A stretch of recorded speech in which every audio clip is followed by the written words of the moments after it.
And welcome to the channel. Welcome to the video. If this is your first time here, please consider subscribing after watching the video. If you enjoy my personality, my type of content, I do War Thunder and I try and post on a bi-daily. Currently, I am in finals, so I will be unable to until the 19th of December. But after that, I will continue hopefully posting as normal. We are so close to 1,000. 16 subscribers is all we need to hit that mark. And we are at 1,000 watch hours for the year. Thank you all for that.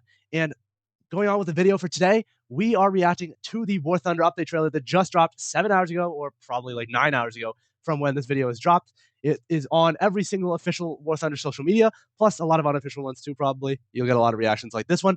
But, it includes some exciting stuff, like I believe a new ground map and the Eurofighter Typhoon, so let's hop straight into the watching.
As I was watching this trailer, I was astounded by how wonderfully the basement guy, in this case, the radio man, the crew man, made it. Uh, Kudos to to that group of people or that person. You did a really good job. So while the ground part wasn't that big, I felt like the Colosseum mixed with the like Roman almost circular structure in the beginning, completely like good sneak peek into the new ground map from up above, which was pretty incredible because, of course, the trailer was primarily focused on aircraft, which means from above would be the way to kind of integrate the ground update into the trailer and maybe make it less obvious as well, not as clashy. And then, oh, don't even get me started on how they framed the Eurofighter Typhoon. Oh my gosh, that's definitely coming. I'm just kind of astounded that they brought that the update trailer is so close to when they released the Firebirds update. I guess they did stall a while on the Firebirds update, but like this is really close. But their usage of the guy just sitting in his chair, right?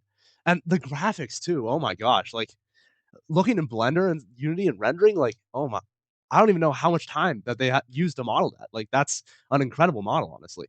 But like he's like doing his hand motions, right? Like he's in the aircraft, one hand on an air joystick, one hand on the throttle. And like it's just wonderful job. Kudos to the person or people who did the cutting and the like transitions, because my gosh, they were flawless. Going especially the one where like he pulled up on the joystick and the nose of the aircraft just went up the next second in like the HUD. Incredible, incredible. Also, it also seems like the Eurofighter Typhoon has a lot of weaponry choices, a lot of flares, which I'm kind of afraid of, honestly. Even though I'm not an aircraft guy, I know that a lot of guns and a lot of missiles and a lot of flares means a very, very potent aircraft. And I wouldn't be surprised if it is, because those German mains, if you're a German main, you know you've probably been asking it from them for forever, and they're not going to just let you down by putting it in as completely horrible. Now, of course, they still might, but I'm thinking that two afterburning engines, you're going to be going over Mach, right? You're going to have good weaponry choices. I'm feeling like that's going to be true. Oh, this is going to be a good update, I feel. Missiles look like they might be getting an update as well. Aircraft carriers at top tier. Although I don't know. Aircraft carriers are an interesting thing. They're hard to land on, which is why they might like bring them in. I would find it really fun if they brought in aircraft carriers as the only method of landing and taking off, like especially for like SB2, like the actual World War II dive bombers from both sides, like Japanese and American and German stuff. Even though the Japanese and American were the primary like stories I at least hear of carriers and planes, they really need to have some modes like that. I feel that would be wonderful. A game mode that's like ultra realistic air battles, where or War in the Pacific kind of thing. That would be good. Except without the naval ships, maybe AI naval or something. That would be perfect. AI naval that kind of fights each other instead of shooting at you a lot and only shoots at you to like make it look like it's shooting at you but not actually hit. That would be fun. That would be crazy fun. Maybe a mod in there somewhere. I don't even know the what's on the modding community though. Anyway, I'm getting lost. Otherwise, the trailer we get several new ground artillery pieces. It looks like big long gun, very big muzzle flash. Watch out for that if you're playing it. You don't want to fire and then have the entire enemy team know exactly where your gun was and therefore the center of your turret and therefore the center of your tank and therefore putting a shell into you. You need to watch that muzzle flash. They're also dropping in a new Italian tank. Looks like another big gun. Open top. Kind of lazy, honestly. Just putting in more big guns. I guess balancing it helps there, but like it makes heavy tank enjoyers hate their lives even more. And you want to balance that out. I feel like we've had a lot of tank destroyers this year. There'll probably be a bounce back next year in the updates.